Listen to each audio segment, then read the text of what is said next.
Abramos nuestras Biblias en Lucas capítulo 16. Ese va a ser el mensaje de esta mañana, o la lectura bíblica a la cual vamos a estar exponiendo la palabra. Y como ven en sus pantallas, hay un mensaje que escribió cómo va a ser el sermón o la exposición de la palabra, el reto de la resurrección. Eso es lo que vamos a estar estudiando hoy en Marcos capítulo 16, del 1 al 8. Es la exposición de esta tarde. Y me gustaría antes de todo empezar a orar para que el Señor sea el que hable a cada uno de ustedes. Señor, te damos gracias, Padre, por tu amor, por tu bondad. Señor, prepara nuestros corazones, Señor, y unge mis labios, Señor, para que tu palabra salga limpia, Señor. Que no tenga un pensamiento humano mío, Señor, sino que seas tú, Señor, hablando a los corazones, Señor, trayendo convicción, Señor, y también alegría, Señor, y que hay una esperanza, mi Dios. Hay una esperanza en ti, Dios. Por favor, prepara los corazones, Señor. Que aquí frente está un siervo inútil, mi Dios, que tú, Señor, usaste y estás, Señor, capacitando, mi Dios, para proclamar las virtudes, Señor, tuyas. Te lo ruego en el nombre de Jesús. Amén. Bueno, leamos primero la porción de la Biblia y nos vamos a ir analizando dos cosas que vamos a estar estudiando. Dice: cuando pasó el día de reposo, María Magdalena, María la madre de Jacobo y Salomé compraron especies aromáticas para ir a ungirle. Y muy de mañana, el primer día de la semana, vinieron al sepulcro.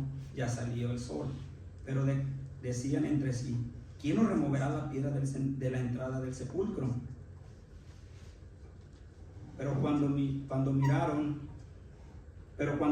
vieron removida la piedra, que era muy grande, y cuando entraron en el sepulcro, vieron a un joven sentado al lado derecho, cubierto de una larga ropa blanca, y se espantaron. Mas él les dijo: no os asustéis, buscáis a Jesús Nazareno, el que fue crucificado, ha resucitado, no está aquí. Mirad el lugar donde le pusieron. Pero id y decid a sus discípulos y a Pedro que él va delante de vosotros a Galilea. Ahí le veráis, como os dijo. Y ellas se fueron huyendo del sepulcro, porque les había tomado temblor y espanto. Ni decían nada a nadie, porque tenían miedo. Una vez viendo esta porción de la Escritura, me gustaría comenzar con el título del sermón, como ya lo anuncié en las pantallas, el reto de la resurrección.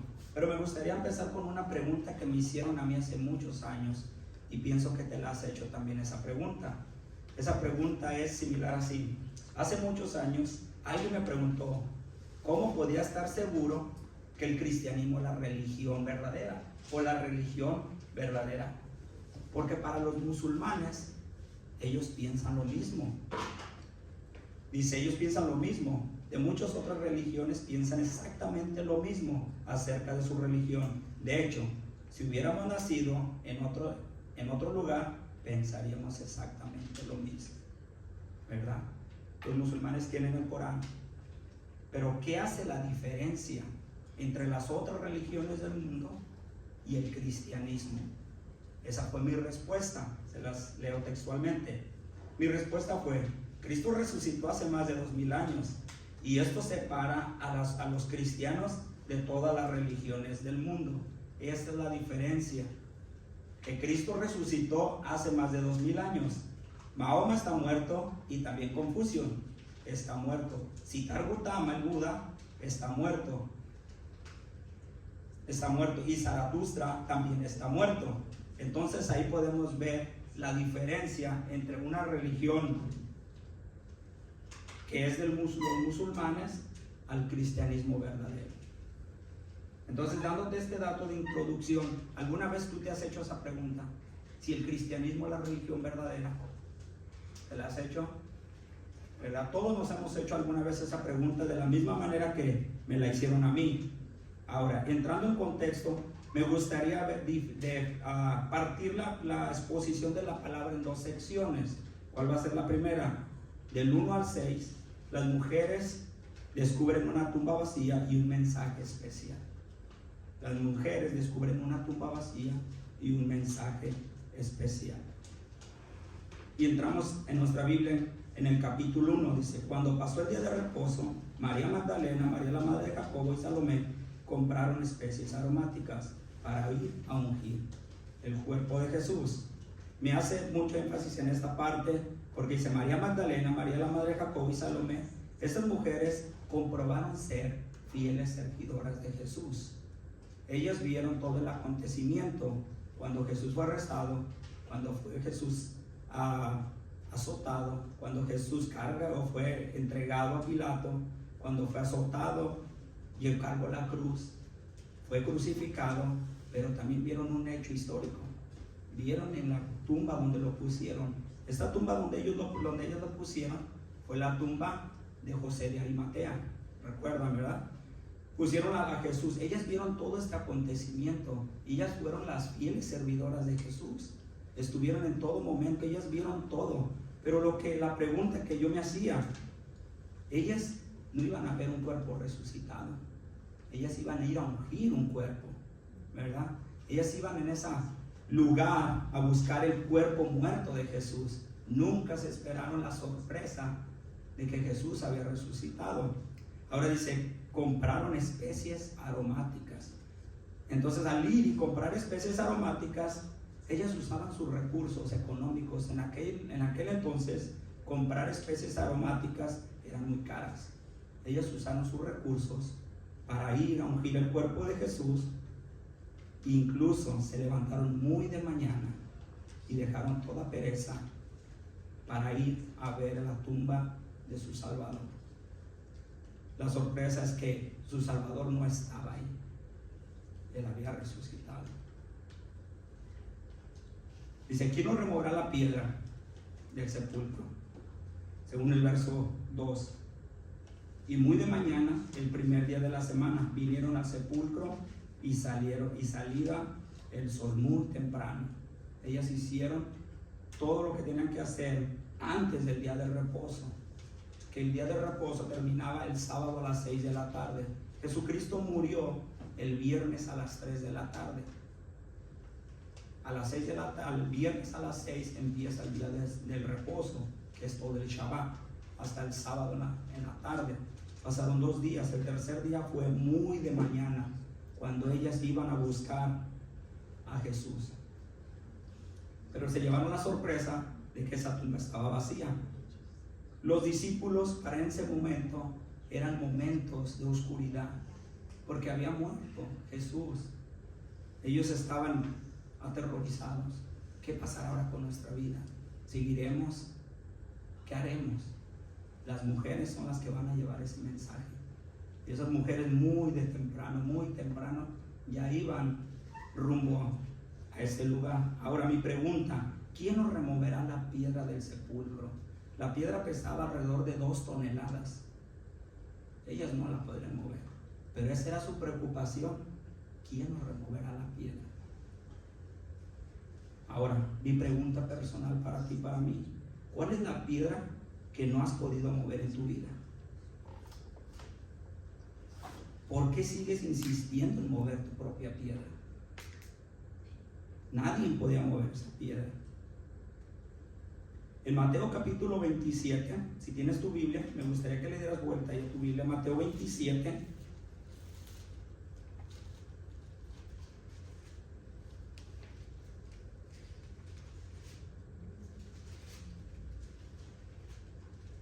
Mateo 27, 65 y 66. ¿Cuál era el motivo del cual no podían remover esa piedra? Y aquí tienes la respuesta. Y Pilato les dijo, ahí tenéis una guarda, id, asegurad como sabéis. Entonces ellos fueron y aseguraron el sepulcro, sellando la piedra y poniendo la guardia. Aunque ellas pudieran ir, no podían remover la piedra, 2 toneladas, y aunque quisieran intentarlo, tenía un sello romano, el cual no se podía violar, porque había un campamento o había soldados resguardando la tumba de Jesús. No podían mover la piedra y tampoco podían, aunque los discípulos hayan ido, se enfrentarían a los soldados. Y les aseguro que perderían. Incluso tenían miedo siquiera acercarse a la tumba. Ahí mismo en Mateo 28:2, me gustaría que leyeras ahí. Les voy a leer el 1. Pasado el día de reposo, al amanecer el primer día de la semana, vino María Magdalena y la otra María a ver el sepulcro, y hubo un gran terremoto por un ángel del Señor, descendiendo del cielo y llegando removió la piedra y se sentó sobre ella. Verso 3. Su aspecto era como un relámpago y su vestidura blanca como la nieve, y el miedo de él, los guardas temblaron y se quedaron como muertos. Ni las mujeres ni los discípulos podían remover esa piedra, pero alguien sí lo pudo hacer. Un ángel del Señor, dice que descendió y rodó la piedra para que las mujeres pudieran ver que el cuerpo de Jesús no se encontraba más ahí. Regresemos a nuestro pasaje base, ya dándote estos datos. Dice un joven cubierto de un largo ropaje blanco. Las mujeres vieron un ángel. Ahora, cuando ven un ángel, me da la idea que Jesús no era un obstáculo el cruzar la piedra. Porque si nosotros vemos en tus notas, puedes anotar Juan capítulo 20, verso 19. Dice que cuando Él se les apareció a sus discípulos después de resucitar, dice que ellos estaban en Jerusalén, en Galilea, sentados, y Jesús traspasó la pared y estaba junto con ellos. Para Jesús no fue un obstáculo la piedra. Para Él no fue ningún obstáculo atravesar la piedra, ni rodarla. Pero lo que tenía era que un joven removería la piedra. Las mujeres vieron a un ángel con forma humana. Quiere decir que Jesús resucitó y quien nos mostró la tumba vacía. El que fue crucificado ha resucitado. Es donde les da el mensaje el ángel, el que ustedes han visto, que aquel Jesús, el cual ustedes buscaban, ha resucitado. Y me gustaría que leyeras conmigo Colosenses capítulo 3, verso 1.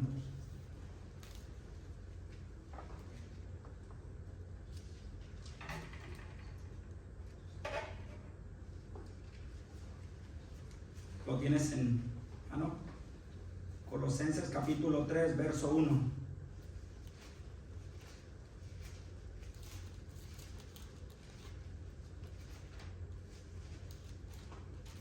Dice, si pues haber resucitado con Cristo, buscad las cosas de arriba, donde está Cristo sentado a la diestra de Dios. Poned la mira en las cosas de arriba, no es la de la tierra. Ellos buscaban a un Jesús que había sido asesinado, pero dice que poner tu mirada en las cosas de arriba, si es que a Cristo ha resucitado.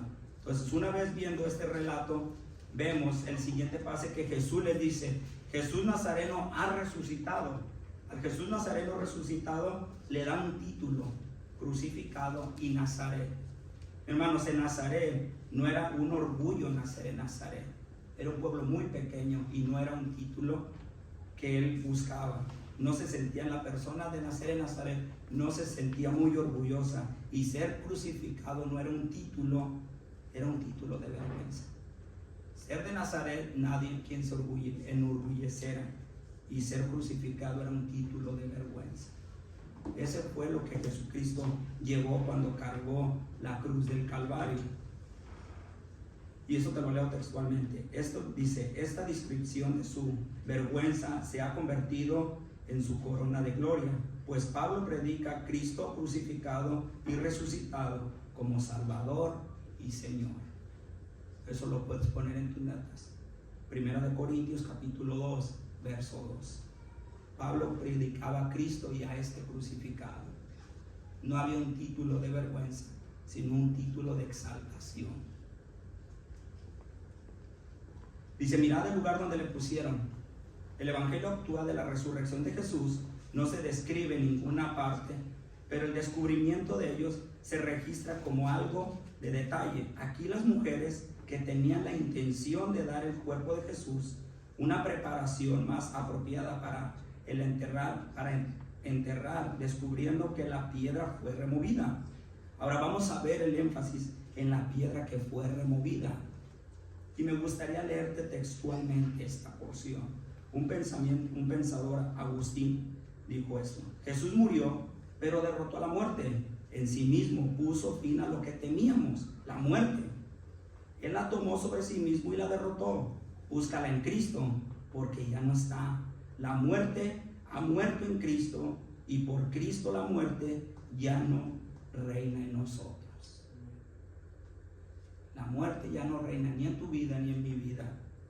Mi hermano, cuando a ti te dan alguna vez has ido al doctor y te han dado algún diagnóstico. A mí hace muchos años me dieron un diagnóstico de cáncer. Cuando tú recibes esas noticias, no son muy alentadoras. Cuando me detectaron con COVID, tuve 15 días y no fueron muy alentadoras. Ahora mi pregunta: ¿temes a la muerte? Sin Cristo hay temor a la muerte. Pero Cristo dijo: la muerte ya no reina en nosotros. Si Cristo vive en ti, ya no tenemos que temer a la muerte, porque pasaremos a una eternidad con Él. La muerte no reinará y el temor se debe de terminar en nosotros, porque Cristo resucitó como Él lo prometió. Cuando ves en tu Biblia, en el capítulo de Lucas, capítulo 16, verso 6, en nuestro estudio base, vamos a encontrar un lugar donde dice: el lugar donde le pusieron. Cuando vemos que el lugar donde le pusieron está ahora vacío, vemos que el Padre no se olvidó de Jesús, que la muerte fue conquistada y tenemos una esperanza firme en Él. La muerte fue conquistada y hay una esperanza firme en Jesús. Cuando el ángel les dice: vean el lugar donde le pusieron. El Padre nunca se olvidó de Jesús, pero el plan tenía que llevarse a cabo hasta la muerte. Leo textualmente esto: Jesús ha resucitado. El hecho de la resurrección de Jesús es un asunto de historia, lo que significa que únicamente puede ser entendido porque la Biblia nos lo dice. Por lo tanto, es importante que consideremos qué es lo que significa la tumba vacía y de Jesús resucitado. Leo textualmente: la resurrección significa que Jesús fue declarado Hijo de Dios. Porque si creemos que Jesús, Hijo de Dios con poder según el Espíritu de santidad por la resurrección de entre los muertos. Romanos capítulo 1, verso 4, si lo tienes en tus notas. La resurrección significa que tenemos la seguridad de nuestra propia resurrección, porque si creemos que Jesús murió y resucitó, así también traerá Dios con Jesús a los que duermen en Él. Primera de Tesalonicenses 4, 14. Hay esperanza en la resurrección de Jesús. Él no quedó en la tumba, hay una esperanza. La resurrección significa que Dios tiene un plan eterno para tu vida y para mi vida. Hay una eternidad. Pero si mueres sin Cristo, hay una muerte eterna. Hoy es el día de que recibas a Cristo como el Señor y el Salvador de tu vida. La resurrección es una evidencia que Jesús tiene un ministerio continuo, por lo cual puede también salvar perpetuamente a los que por Él se acercan a Dios, viviendo siempre para interceder por nosotros. Tenemos un intercedor para con el Padre. Y eso lo podemos ver, Hebreos 7:25, carta de Juan, primera de Juan 2:2. Dice: hijitos míos, si alguno hubiere pecado, abogado tenemos para con el Padre, a Jesucristo el justo. Si pecamos, tenemos esperanza. Pero si no está Cristo en nuestras vidas y pecamos, porque es nuestra condición humana, no hay esperanza. La resurrección significa que Cristo y Dios. Dice, la resurrección significa que el cristianismo y su Dios son únicos y completamente diferentes, y únicos entre los religiosos y entre las otras religiones del mundo. Como te decía en la introducción, el Buda murió, Mahoma murió, los antiguos, los profetas murieron, Moisés murió, Josué murió en el Antiguo Testamento. Y la diferencia en los 4 evangelios marca que Jesucristo resucitó, Él no se quedó en la tumba. La resurrección prueba que Jesús cargó con nuestros pecados por amor y autosuficiencia. La muerte de Jesús en la cruz fue el pago. Para la resurrección fue el recibo, mostrando que el pago fue perfecto a la vista del Dios y Padre. Me gustaría que me acompañaras a 1 de Corintios, capítulo 15.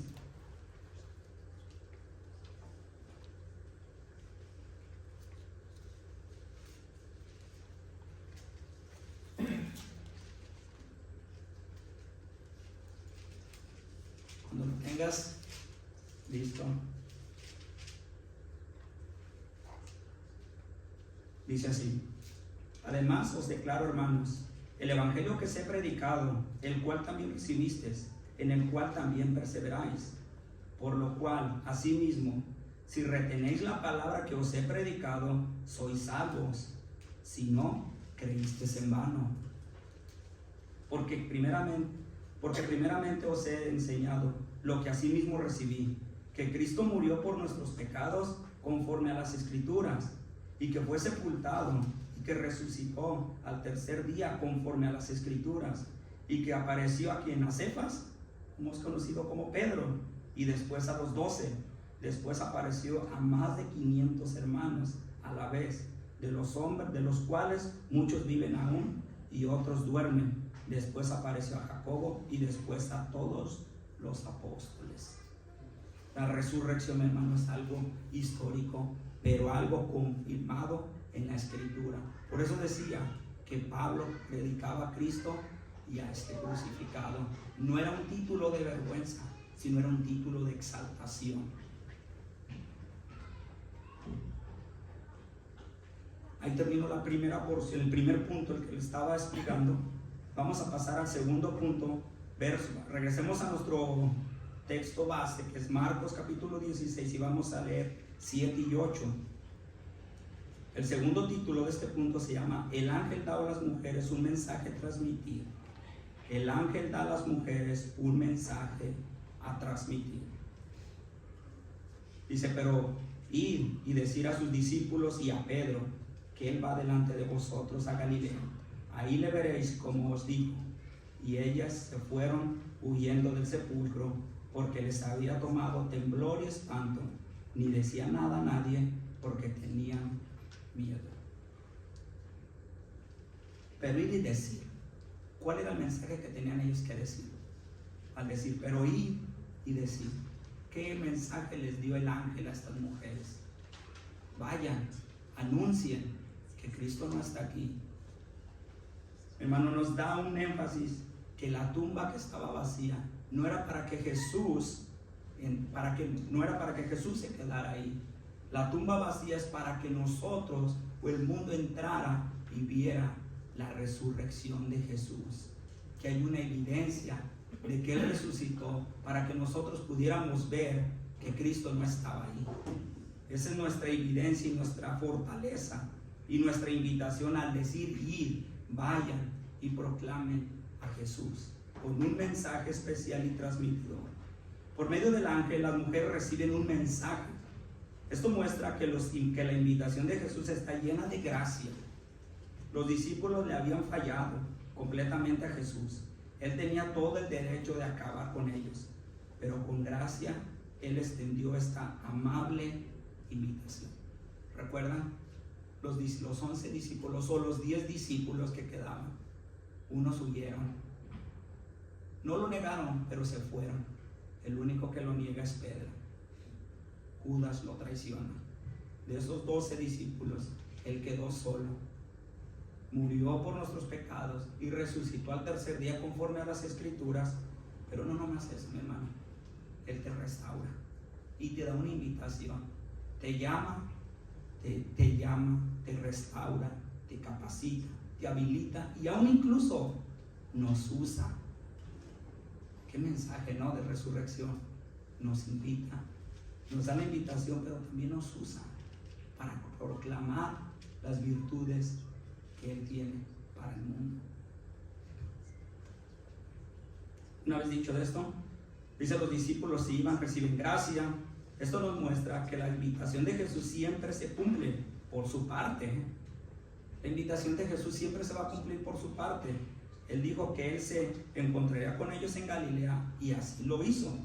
Si tienes en tus notas, Juan capítulo 21, verso 1, es un ejemplo cuando Jesucristo llegaba a ese momento. Esto muestra que cuando Jesús invita, Él quiere revelarse a sí mismo a nosotros. Él va delante de vosotros a Galilea. Jesús, el creador, Dios, Jesús, siendo lo que el creador del mundo, se quiere revelar a tu vida y a mi vida para darnos un mensaje a transmitir, un mensaje audible o verbal para la comunidad en la cual nosotros nos desarrollamos.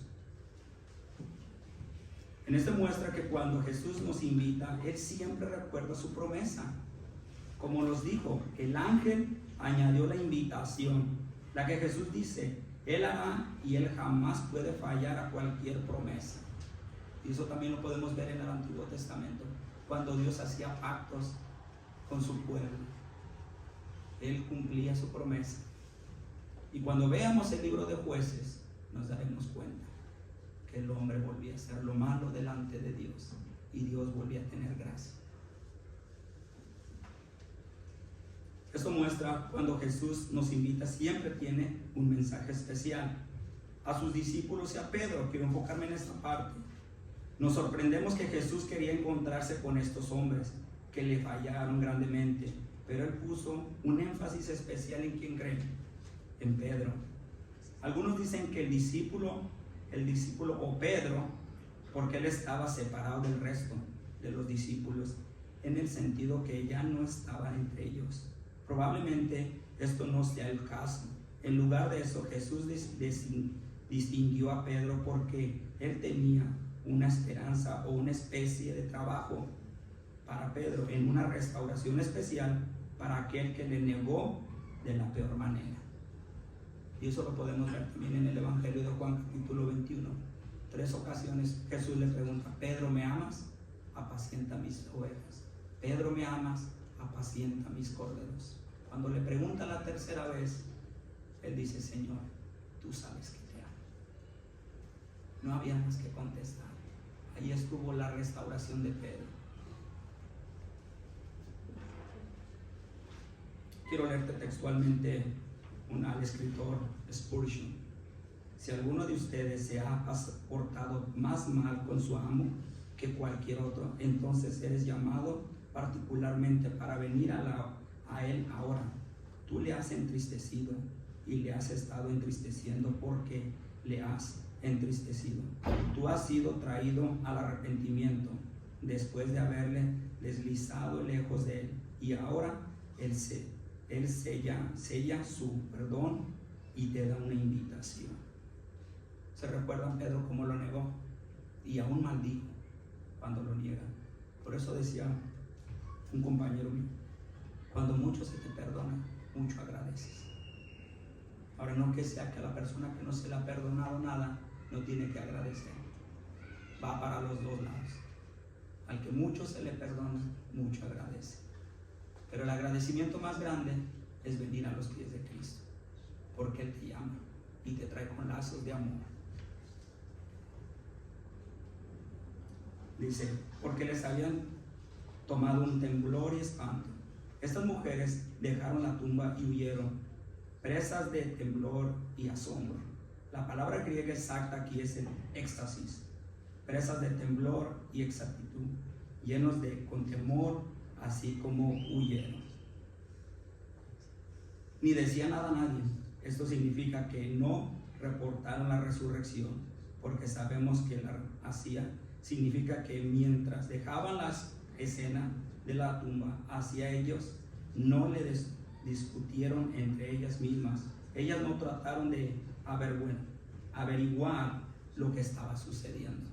Ellas simplemente se les dio el mensaje, pero ellas no trataron de buscar o atar cabos, como decimos, ¿no? ¿Qué pasó? ¿Dónde está el cuerpo de Jesús? Simplemente ellas huyeron, pero no proclamaron el mensaje. Lo dan en otros evangelios, que es Mateo, Lucas y Juan, dan esos detalles. Y eso habla en cronología, que está hablando en tiempos. Ella está hablando en tiempos.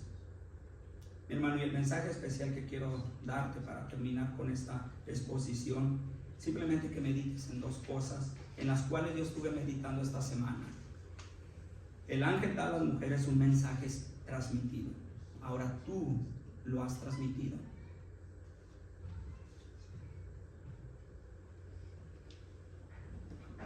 El siguiente. Las mujeres descubren una tumba vacía y un mensaje especial. Esas eran mis reflexiones para esta semana. Hay una tumba vacía, pero ¿lo crees? Que esa tumba quedó vacía. Si lo creemos, hay que esperar en una nueva resurrección. Y Cristo es el que ha resucitado en nuestras vidas cuando nos llamó de las tinieblas a la luz admirable. Oramos al Señor. Señor, te damos gracias por tu amor. Gracias por tu bondad. Gracias porque tú has sido bueno, Señor. Y gracias por el mensaje retórico de la resurrección. Gracias, Padre, por permitirnos, Señor, escuchar, Señor, que tú resucitaste hace más de 2000 años, Señor, y que pagaste en la cruz del Calvario una deuda que no te pertenecía, que nos pertenecía a nosotros. Pero tú, Señor, tomaste nuestro lugar, Señor, y no te quedaste en la tumba, Señor, sino que resucitaste, Señor. Y ahora tenemos esperanza en ti, una plena esperanza para vivir, Señor, mostrando, Señor, al mundo, Señor, que somos diferentes. Señor, ayúdanos a compartir y danos valentía para compartir a la comunidad. Ayúdanos a poder exponer, Señor, nuestras vidas, Señor. Señor, a levantarnos muy de mañana, Señor, y buscar, Señor, agradarte, Señor. Señor, que no haya pereza en nuestra vida, Señor, sino que haya agradecimiento, Señor. Que no, Señor, que no importen nuestras finanzas, Señor. Si tenemos que, Señor, compartir con alguien, Señor, que esté bajo de finanzas, Señor, que nosotros, Señor, compartamos, Señor, nuestras finanzas, Señor. Ayúdanos, Señor, a poder vivir fielmente tu palabra, a compartir las buenas noticias, Señor, de salvación. Señor, úsanos, Señor, como iglesia, Padre, para poder glorificar tu nombre. Te lo ruego todo esto, Señor, en el nombre de tu Hijo amado Jesús. Amén.